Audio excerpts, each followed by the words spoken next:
Hey guys, welcome back. My guest today is Justin Easter. He's the host of Diabetech, the Diabetic podcast, and Diabetic YouTube channel. You've definitely seen his TikToks, you've definitely seen his YouTube videos. And he and I had a great conversation on the Diabetic podcast just earlier this week. So you can go check out my interview. And this is part two of our collaboration. And part three is really exciting. We're going to be doing a meetup at ADA in Orlando on Saturday, June 22nd. So if you are in the area of Orlando, be on the lookout for us to announce more details about that event Saturday, June 22nd at 7 p.m. Justin's interview is part of our ongoing coverage for Pride Month, which is June. And to celebrate Pride in the diabetes community, we're highlighting amazing stories from the LGBTQ plus diabetes community to show that diabetes doesn't have to stop you from being who you are and living your best life. Please be welcoming and respectful to our guests, and if you feel the need to be bigoted, hateful, or discriminatory, we will protect our guests and respond in kind. And this even applies to Justin, who's a large creator in this space, who earlier this week posted a very simple Pride celebratory message, and there were hateful and bigoted comments in his post. So please respect each other and listen to these stories. You may just learn something and be inspired. Now let's get to the interview. Hello, and welcome back to another episode of Diabetics Doing Things. We're telling the amazing stories of people with diabetes from all over the world. Very special guest for you guys today. If you have been involved in diabetes social media community in the past 3 or 4 years, you are no doubt familiar with my guest. Justin, welcome to the show. You know him as the host of Diabetech and the Diabetic YouTube channel and podcast. Welcome to the show, my friend. Thank you. It's great to be here. It was great to have you on my show a couple days ago, and I'm loving this collaboration. So this will be fun. Me too. I think when you meet other podcasters and you meet other creators, I love the opportunity to like do the collab and like the synchronicity and just saying yes to things and finding that, momentum.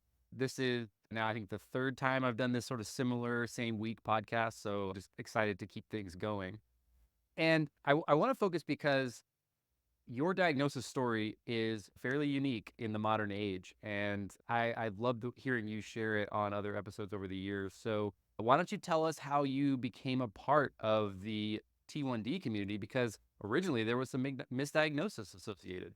Yeah. So I was diagnosed officially with type 1 diabetes 3 years ago. So at first, I was misdiagnosed as type 2. And I was given metformin. That wasn't working. I was feeling terrible. I had all the symptoms that, you hear: thirsty all the time, blurred vision, mood swings, peeing all the time. And I also lost a ton of weight, at least 20 pounds. And it wasn't until I had some friends tell me, you look really skinny, that I really, and they were like, no, you look sick skinny, that I was like, okay, this is an issue. So I I went to another doctor. This other doctor put me on long acting insulin, had me testing blood sugar, still that type 2 diagnosis. And I just started posting videos on TikTok because I thought what I was doing, it was so new to me. I thought it was cool. And I was like, if, let me share this with people and show them what I'm doing. So I just started posting videos of me testing my blood sugar, showing like, my blood sugar is 350. Is that high? Taking long acting insulin for the first time. And these videos pretty quickly just blew up. The type 1 community found them. They told me, Justin, you have type 1 diabetes. You need to get screened. You need the C-peptide test. You need to get an endocrinologist, a pump, a CGM, all this overload of information, which felt like a lot too. I mean, I was already feeling so ill. Getting all of these like to-dos, it was a lot, but I took their advice and I got an endocrinologist, got the C-peptide test, and after 6 months of being misdiagnosed as type 2, I got my diagnosis of type 1. And that really happened because of all this feedback on TikTok. And it just shows the true power of these social media apps. We hear so much bad, and there is bad on these platforms, but there's also so much community, and I just landed in one that found my content and saved me and has helped me get on track. And that's kind of why I do what I do today.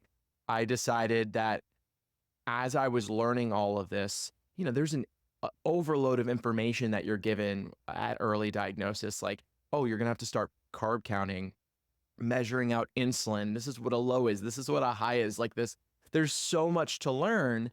And I realized, a lot of people can't afford this information. They don't have health insurance. They don't see a diabetes educator. So why don't I just take the information I receive and make a 60-second video on TikTok about it? And so I just started doing that, and it resonated with people, and so that's why I just continue to create it.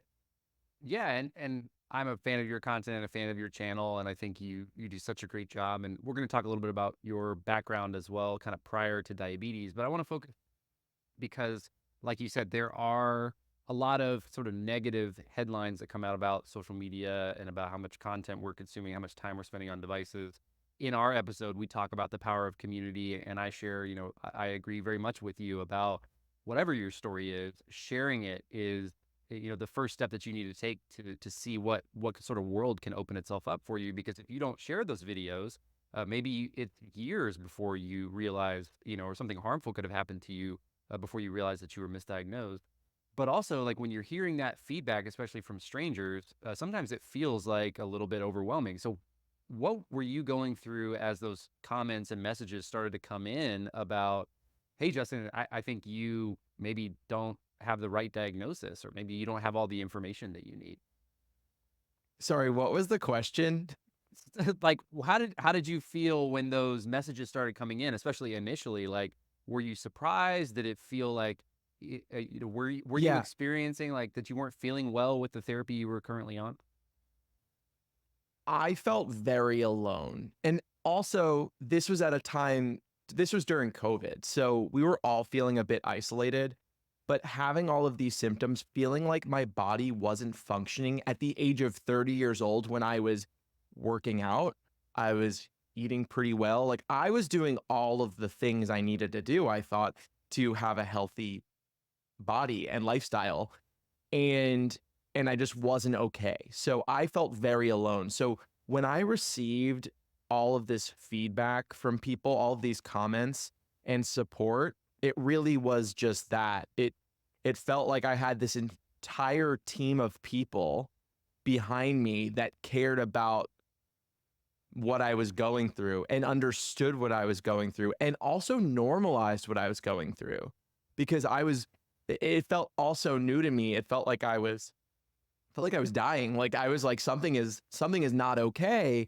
And having all of these responses tell me, "No, you're okay. You just need the right treatment," made me feel like I could tackle this and I could do this. And that's why I also kept going back to social media, not just to help people, but also to ask questions to help me. And I was like, wow, we can crowdsource information here. That's what's so powerful about these platforms, is that I can share something, you can share something with me, and we can learn about something together. So, they were helping me just as much as I was helping them. And you saw these repeat characters. Everyone's just, I think we talked about this on my episode. You see just like these photos of people, like they're real people, like and you see months later, the same people will be like, oh, like you're doing great. I was there, in the very beginning. I'm so happy to see where you're at. And it's always so great to, like, especially when you meet these people in person at like a convention or something, like these are real people. They're awesome. They're just it's just so it's so easy to just, I don't even know what I'm saying, but you know what do you understand what I'm I do. saying? Can I attempt to Yeah. translate a little bit, because I know exactly what you're saying, and I've experienced it. Because I think the first time I met internet friend, so for me at the beginning of 2018, so over 6 years ago at this point, my local JDRF chapter allowed me to bring some of my first internet friend to a social media panel at a JDRF Type 1 Nation conference. And I remember being so nervous to meet those people in person because I had talked to them online and I had messaged them. But like, there is a little bit of a difference between having an internet conversation with someone and meeting them in person. And that first dinner, they all sort of like were coming in from the airport, like one after the other after the other. And I just remember we got to skip all of the explanation of who we were and how we managed our diabetes and like what even diabetes is and like why are you pulling out a glucometer at the dinner table. And that type of interaction, like if I could bottle that up and just give it to everybody with diabetes, that feeling of connecting with someone really for the first time in person is it's second to none. So yeah, I'm glad that you've gotten to experience that. But like, if you hadn't had shared your story and shared that journey and continued to come back, that would be a missing piece for both of us. Yeah, I'm really glad that I found this community and have people to talk to about anything that I'm going through. And I feel honored to be someone that others can look at and feel less alone and feel supported and also come to me and DM me with their questions, their insecurities, their anxieties. And even if I can't necessarily solve what that is, I can let them know that I feel the same thing or I've gone through the same thing. And I think Right. that's what's most important. That normalizing, right? Like getting back to like, oh yeah, I've experienced this too. You're not the only one going through it. And I think especially like you said, during the pandemic, especially the early pandemic years, like we were all very isolated, all very online and like looking for that connection. So I'm glad that you found it. I found you. I'll say I think I had seen maybe a couple of videos, but the one that really resonated with me the first time was one of your diabetic mom sketches where you put the wig on and you do the big New York accent. So, like, obviously, your tech content and you as a tech reviewer and the Diabetech show is great, and I love your perspective. But getting outside of that a little bit, and like being a little bit silly and a little bit zany, like talk about like where did that come from? That was I love those videos. Yeah, so my inspiration for that character is from a guy named John Roberts. He's the voice of Linda on Bob's Burgers. Years ago, he had a YouTube channel. He was like one of the first YouTubers, like one of the first big ones, at least in my local area, where he did this impersonation of a Long Island mother. I'm from Long Island. I grew up with the same people surrounding me that, say, if it says diabetes, it's supplies, it's got to come down. Like that is how these people talk. And it feels like home. So his sketches, I was always a huge fan of his sketches. And I think it was like 5 years ago that I dressed up as that character for Halloween and I made a whole video and it was just so much fun. And I had this idea to recreate that character, but as like a mother of children with diabetes. So, there's so many different situations I've put her in, whether it's her children having a high and needing to go out on a walk, going to the pharmacy, all very relatable things, but through the eyes of her child looking at her and what she's doing, the outrageous things she does. She's just so much fun. And my favorite accent to do is just a Long Island accent. Both my parents have a pretty strong accent like that. And it's just been such a great time. I haven't done one of those videos in a minute, and I owe everyone like a bunch. I really need to make it a routine thing. It was for a second and then I stopped. And I really need to get back into it because she's just her and her purple velour outfit and her jumpsuit and her big wig and Yeah, sunglasses. And John if there Roberts are followed me. He found my videos and he now follows me on look at Instagram. that. See, Yeah. you find the right content, right? And you find that community. I will say if that video has no fans, I am dead because I'm a huge fan of those videos. The velour jumpsuit, everything top to bottom, really top notch. I also want to talk to you. So June is Pride Month, and you are active in the LGBT community, and I'd love to talk about. You and I mentioned on our podcast on your show that you've done some content about dating and diabetes, and it was really popular. And that's also I get a lot of questions, especially from like parents or young people about how to be open about your diabetes in romantic situations. So I'd love to talk to you about dating in the community and your experience with talking about diabetes in your dating life. Yeah. So I think I'm very lucky to have been diagnosed later in life at 30 because I was able to build up my confidence and self-love up to that point to a point where now having diabetes and wearing the technology, I don't think it phases me as much as it may have if I was diagnosed a lot earlier. I don't care what people think about, especially something like diabetes, something that's out of my hands, especially also like even just being gay and coming out as that, something I also didn't choose, but also am very happy. I'm happy to be gay and I wouldn't give it back for anything. I think that that has all allowed me to have the confidence level that I have today. And I try to spread that on social media too and let people know like if anyone gives you anything or acts weird about it, then they're just not a good person. They're not the right person for you. And it's not a reflection on you. It's a reflection on them. So, I always try to have fun with it. There's so many different situations that you'll come into, whether it's dating, sex, meeting people for the first time, going out dancing, all these different scenarios that you'll need to navigate and that I've had to learn how to navigate, but I just have fun with it. If I meet someone and I'm sure you have some questions, but like one example is like if I meet someone on a dance floor and I just start dancing with them and if we're like I don't know if we're like touching each other in some way, like I'll sometimes grab their hand and put it on my insulin pump and be like, that's an insulin pump. And then I'll take their hand and put it on my CGM and be like, and that's a CGM. And I'll even say Diabetes like a little, and awareness I'll right say, there, one to right, one.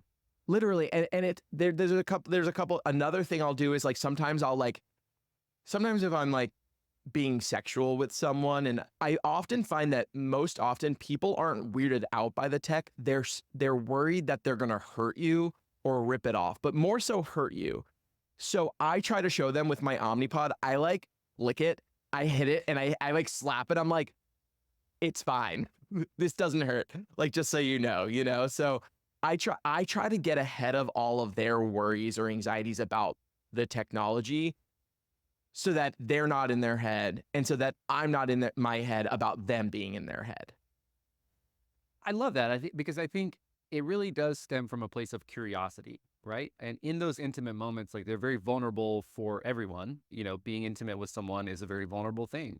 And it even comes back to like my experience and even in my marriage with my wife, like if she pulls on my pump tubing and my site, she feels my site pull, she feels like it caused me a ton of pain. And like most of the time it doesn't. Even if a site gets all the way ripped out, it's not the end of the world, right? And people I think are just trying to be courteous and try to understand.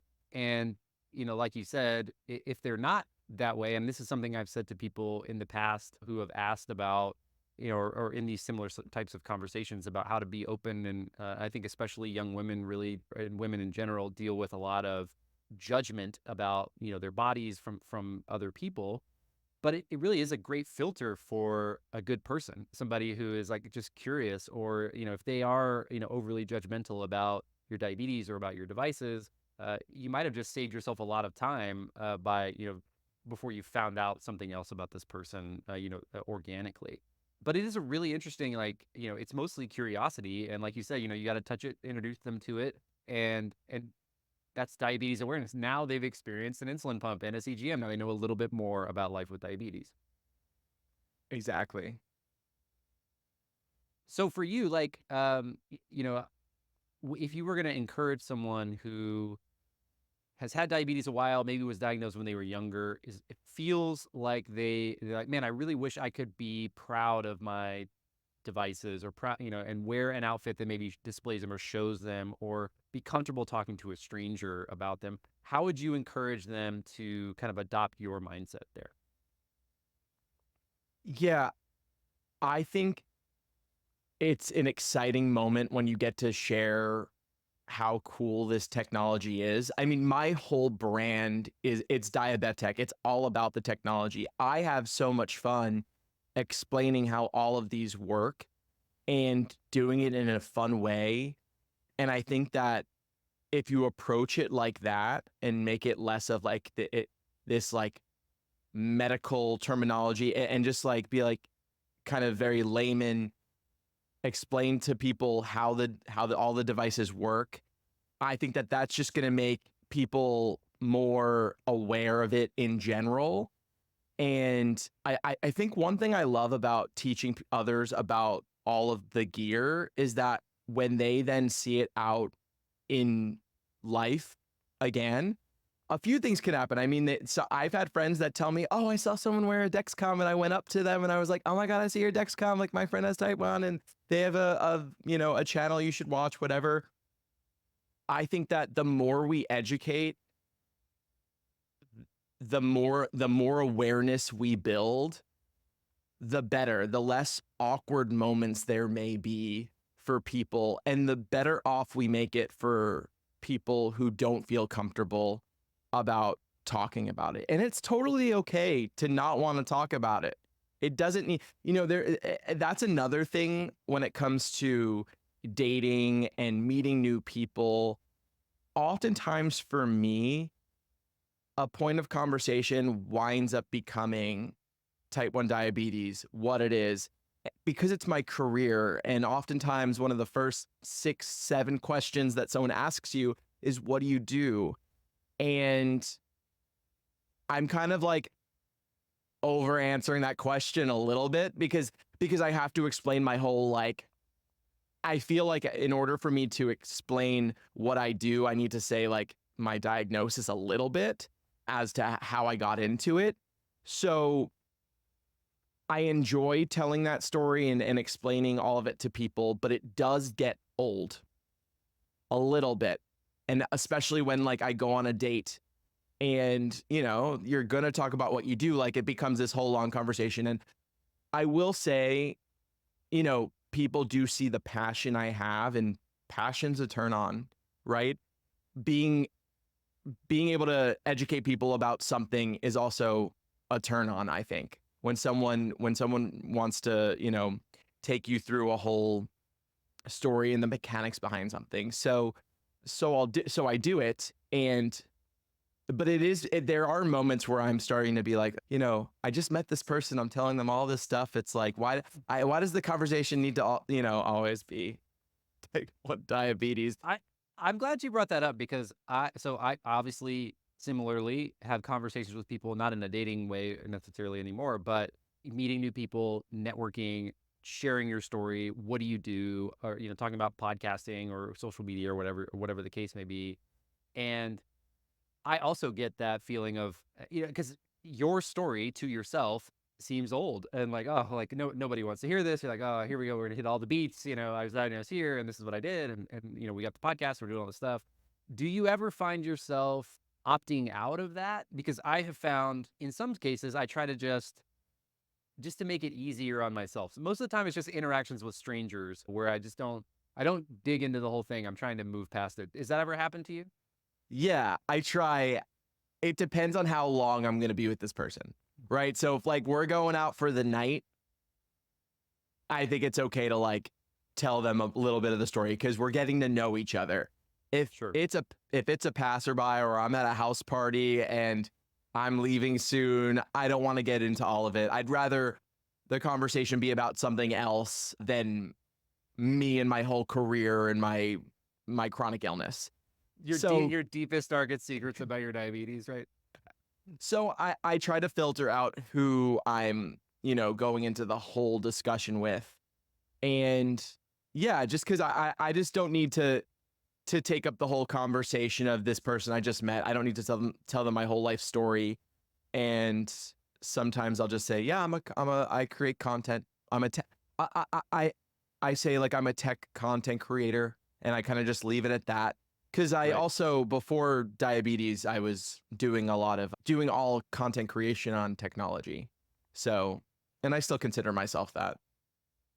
I agree. And I think like when I think of the simple way to describe it's like, oh, Justin Diabetech is the diabetes tech reviewer. And, most people I think who are familiar with YouTube channels and things like that understand, a tech reviewer and what that looks like. I I sort of love this shift in the conversation because I wasn't necessarily sure how to bring that up of like, prior to your diagnosis, you did have experience in content creating and that was your career at production and reviewing technology, which is a passion for you. So like going through that diagnosis experience and learning about the technology, you talked about passion and how that connects people. I really believe that that's a huge part of why so many people love your channels because you are passionate about technology and teaching other people about it. And you throw diabetes in there, it becomes even more personal and more tangible. So for you, as you started to discover this technology, did that kind of inform you like, oh, I can continue to do what I'm trained to do and what my career has been, but just with a new lens?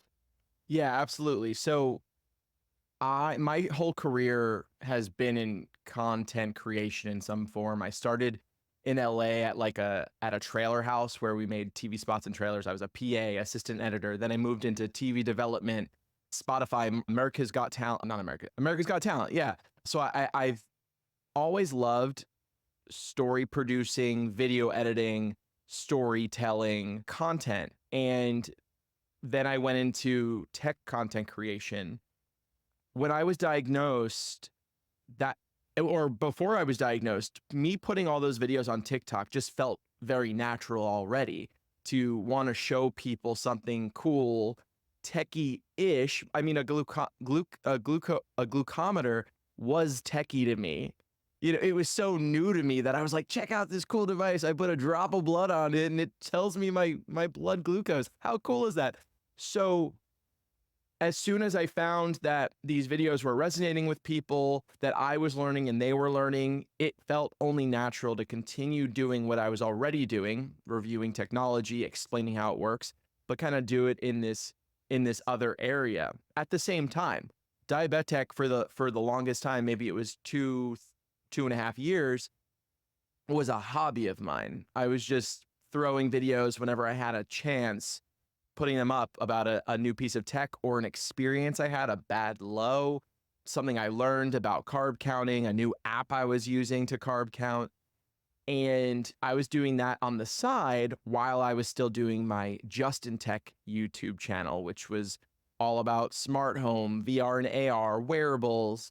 And now it's been a bit of a reverse. I'm more so focused on Diabetech, and Justin Tech is a little side project that occasionally when I have a new piece of technology, I'll throw up a video. And something I realized, Justin Tech grew to a large, to a fair amount of people, 35,000 subscribers on YouTube. But Diabetech's been growing a lot faster.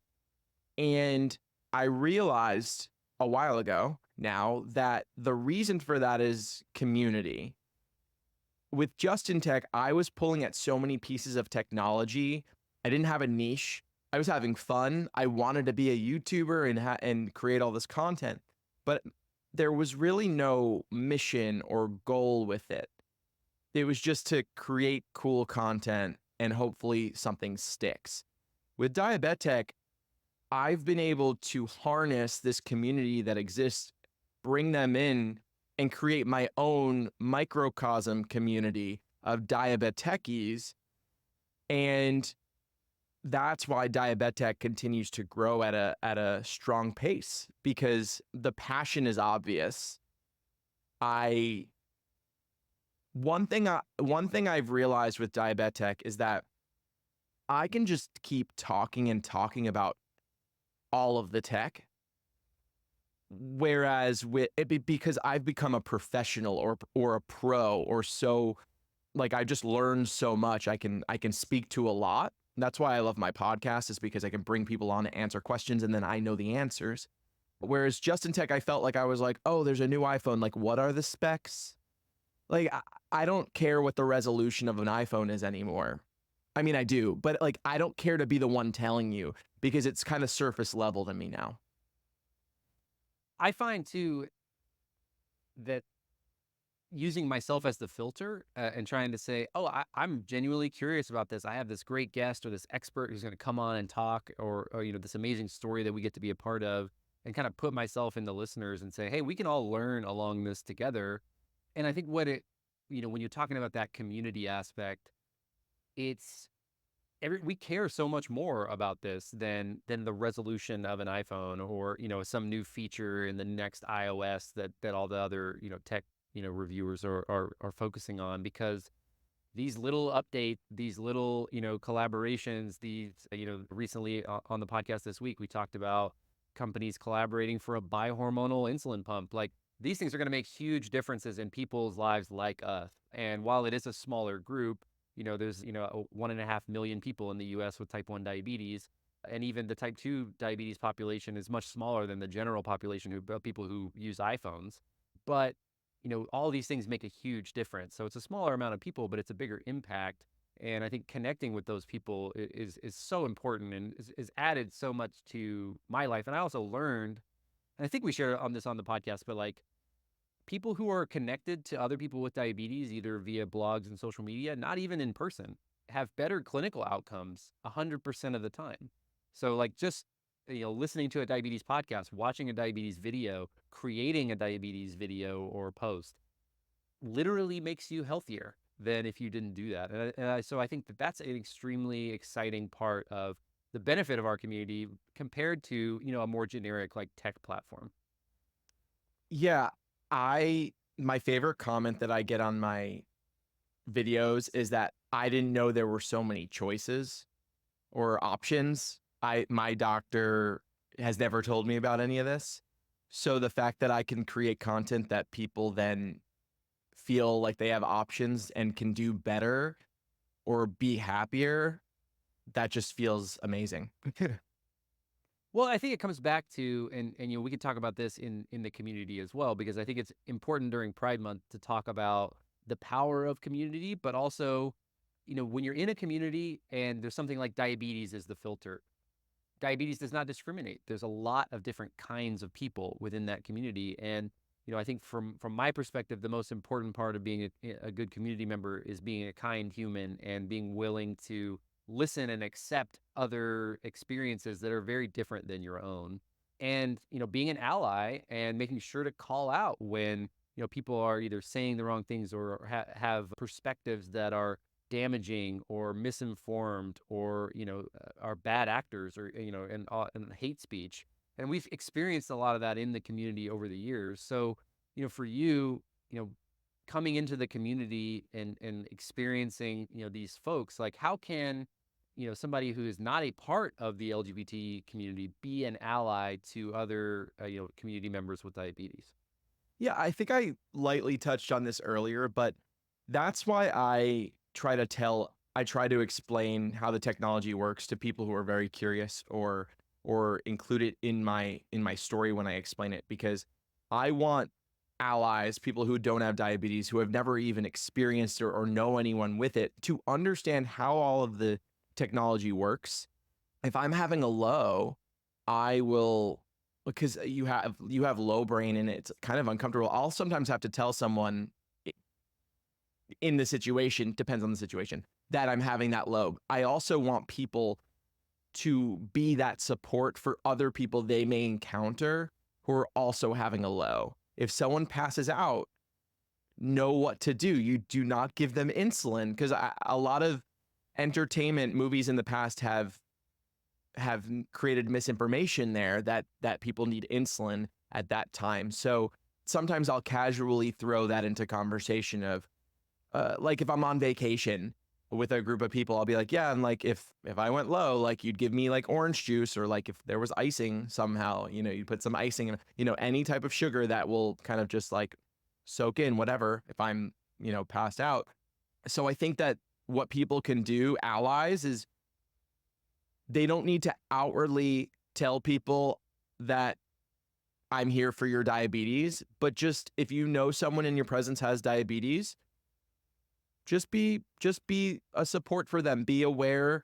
You don't need to babysit them, but if you notice something's off, I don't love when people ask me how my sugar is when I'm like looking at my watch or my phone because I'll find that that happens, which is kind of like a drawback to like me explaining everything to people. Is like when I look at my watch, someone's like, "Hey, is your sugar okay?" I'm like, "I don't need you asking me that," Yeah. but I understand why they're asking. So I think that that's another aspect to the whole how can you be supportive?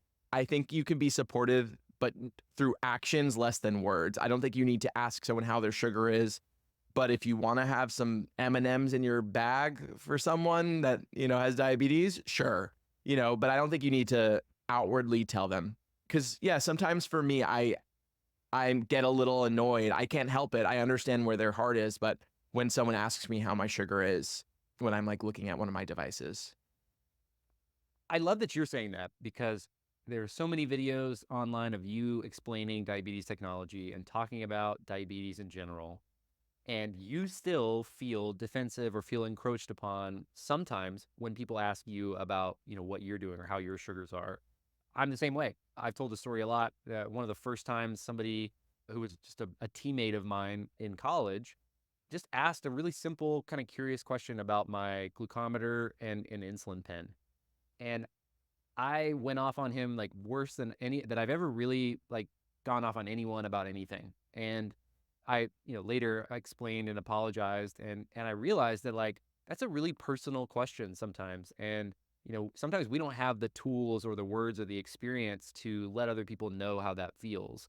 So I think it's super important to talk like, someone who's so outward about their diabetes and who it's their career and they they lead with it. It's and the name of their channel and the filter by which they create is still it's still a very personal thing. And so it's okay if someone asks you about your sugars and you feel defensive about it.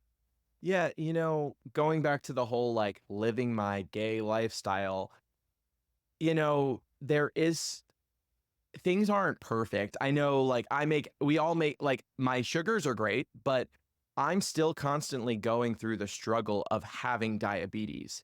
Going out and just wanting to have fun and have drinks and whatever else may come my way.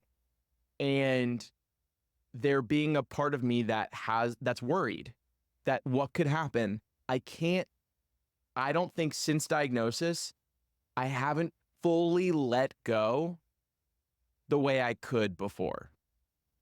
And so that's something that's been hard being diagnosed later in life, going to music festivals, going on vacations, running around, doing what other people do, eating whatever I want, substances. And now I'm on edge with all of that. And and while I have moments where I can be free and can feel free, there's always going to be that diabetes nagging you a little bit behind you. And I do my best. I found ways to cope, taking my smartwatch off, listening to my body. And I think that people who have had diabetes their whole life, they may be a little better off in that sense. It's something you've always dealt with. You don't know life outside of that, and you probably aren't as on possibly aren't as on edge as I am. Well, it's So, still, yeah. and I think, 4 years seems like a long time sometimes, right? But it's also a very short time. And you talked about something like you can still have freedom and you can still do things that make you happy, but there is that loss of like the carefree side. You're talking about like a music festival where I saw a story online the other day of someone who in a scrum at a music festival, their pump got pulled off and they lost it. And like the amount of anxiety, like I just felt it in my bones, like how terrifying that would be for that person, because it's not something that you can just pull a replacement out of or you carry on you most of the time. And it's not just like a phone where you can go buy a new one so quickly and be back to what you're doing. And this person was looking for long acting insulin to help them manage their sugars while they got a new pump. And, I think that's what really you're talking about is like you can go experience these things. I encourage people to do so, if that's what you want and make a plan. But there's always that kind of in the back of your mind, real danger that kind of prevents you from living carefree. Yeah. I think something that hits me is, and it hit me recently. It feels very fresh. I must have been out at like a Sunday fun day rooftop party, and I'm just looking around and I see, everyone has their struggles too. So this is, but I was just so internalizing that I was having some sort of diabetes moment, maybe a low blood sugar that happened a couple times, and I just looked around and everyone just seemed like they were running around carefree, and it just hit me that I feel like I'm not able to do that the way I used to want to do that. I'm still having a lot of fun, and I encourage everyone to do all of this stuff. Go to music festivals, be prepared. I brought a bunch of extra stuff, and I dropped it off at the medical tent when I went to Coachella. So do what you can there. But sometimes, no matter how prepared you are, you're not prepared for the one thing that's never happened before and just happened.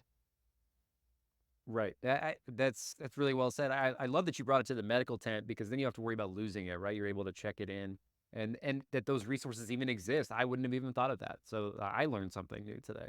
Oh, I become best friends with the medical tent.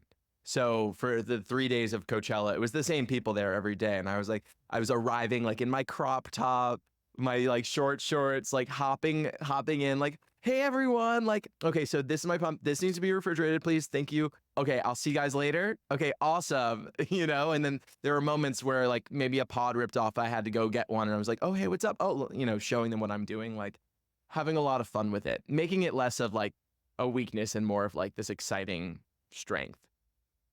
I think there's a lot that we can learn from that. I love that approach, and that is like making diabetes again like your superpower and leaning into it in a way that brings positive awareness. It's like, oh, look at this guy, he's having a great time, and he's being proactive about his management, and we're able to help him. I do want to shift a little bit back to technology, if because as we are kind of coming towards the end of of our time today, what gets you the most excited? Like you have so much passion about technology in general and about diabetes technology. You've got some amazing content that you posted recently about sort of the history of diabetes technology. But when you think about the future, we're about to go to ADA and we're going to do a little plug for, what we'll be doing there at the end. But what gets you the most excited about diabetes technology, like where we are today and where we're going? So I think what gets me most exciting, and I know you asked for technology, but like I think at the root of it, insulin is an amazing technology, and there's a lot of innovations going on there. Theoretically, an insulin could remove the need for all technology, and just having like a shot a week, a shot a day could potentially manage diabetes. And the idea of that sounds amazing. So that there are there is one insulin specifically that could do this, and it's smart. It's a smart insulin. And the way something like this works is you'd take the insulin, you could take like a bunch of insulin, whatever, put it in your system, but it won't activate until it's needed. That's where the smart comes into play. So whenever it senses that there's too much glucose in your bloodstream, it's activated, and whatever insulin isn't used just goes away. It just leaves your system. So I would love that at the root of it. Just give me some smart insulin, and I don't have to wear anything on my body. I'm fine. There's also some other innovations where they found the potential to speed up insulin. So there is a snail, a marine snail. There's a bunch of them. I have a video coming out soon on social that goes into detail. It also has video of this snail. So there is a snail that, in order to catch its prey, it releases insulin to give the prey a hypo, so it passes out and eats it. So there are Savage, studies, but incredible. right? So there are studies right now looking at these marine snails and the insulin they produce, mainly because of how quickly the insulin activates. So in this case, this would just mean a faster insulin. Right now, the way we're delivering insulin, it's a pretty slow process. It can sit in the skin and fat tissue for a bit of time, doesn't activate very quickly. There's, 20-ish minutes until it actually starts doing something. And then it can also get stuck. So it doesn't leave your system quickly enough. It can take like 4 hours plus to leave your system. So faster insulin would be amazing. One piece of technology that I'm very excited to see is the new twist pump, 2 eyes, coming from Sequel MedTech. This company was founded by Dean Kamen. Dean Kamen invented the first wearable insulin pump called the auto syringe. I get into this on my journey to an artificial pancreas video where I get into like the history. So basically, this new pump is like the sequel. That's why the company's called Sequel MedTech. And it is a small round disc, holds 300 units of insulin. But what's most exciting is it's powered by Tide Pool Loop, which is an algorithm that comes from the open source space from DIY Loop. So it allows for iPhone control, smartwatch control with the Apple Watch, pre-meal target that starts lowering your glucose levels before you eat, the lowest target range of 87 milligrams per deciliter. Some great stuff. So I'm very excited to see that come out. It's supposed to come out this year. And with that, what I'm most excited for and hopeful for is I hope that all of these companies, and I think they will in time, will bring smartwatch control to insulin pumps. That the DIY, all the open source apps allow this. You can bolus and log carbs on an Apple Watch, and the twist pump's going to have that. I could see Tandem, Medtronic, and Omnipod also bringing that, especially since all of them are either have or are moving to iPhone control. The Apple Watch, it just connects to the phone. It just acts as a remote. So it's not that far-fetched, and I think that that's going to be one of the next steps for them, especially if a pump's coming out with smartwatch control. Like you gotta compete.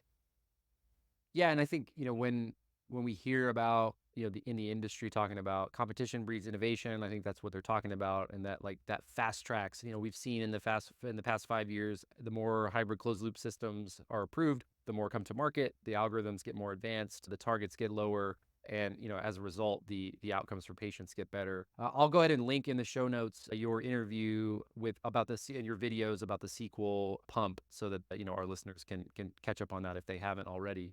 But Justin, as we're kind of coming towards the end here, I think we have an exciting announcement that we can make on this podcast, and we'll be promoting obviously shortly after this episode airs and probably before. But we're gonna do a collaborative meetup, Diabetics Doing Things, working title. We haven't quite got there yet, but we're gonna be doing a meetup in Orlando during because we're both going to be there, and we're going to be doing that Saturday night at 7 p.m. And so that location will be TBD, but Florida diabetes community, we're going to take advantage of being in the same place during a conference. And while not everybody will get to go to the conference floor, we can bring at least some of the people out and about to go have some fun in Orlando and meet other people with diabetes. So excited to see you again. We got to link up at ATTD in Italy, which was exciting. It was great to meet you. But, when you get to meet your internet friends IRL, that's where the real magic happens. So excited to work on that with you. Yeah, it will be great to get everyone together. I'm gonna go talk to all of my creator friends also and make sure they come.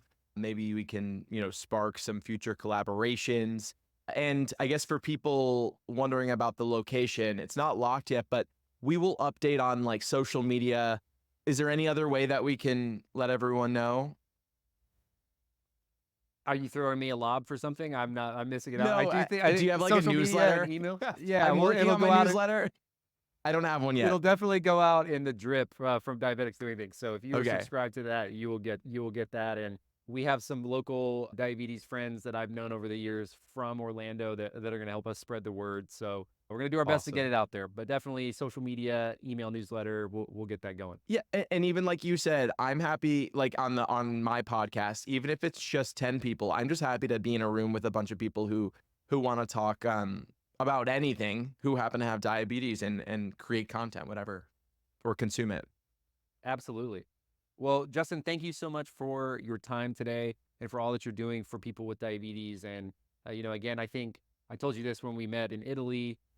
When I started creating content about diabetes in 2015 and 2016, people welcomed me to the community and, made me really feel like I was part of something. And I made a decision then to try to do that for others. And so I'm just so excited that you are here and you're creating content and you're building community and you're pushing things forward for people with diabetes. So I know that takes a lot of time, effort, and energy. And I know now it is your career. And so, thank you for choosing that and opting in and leaning into that for people with diabetes. I know it makes a huge difference. Of course, I'm happy to be here. I'm here to stay, and I've got a lot more coming. Happy I Pride, love it. everyone. Happy Pride, everybody. And thank you again. Diabetech on all platforms, YouTube, go from there, but Instagram, TikTok, and really just an example of the power of sharing your story. Justin Tech, Justin Diabetech, thank you for coming on today, man. You got it.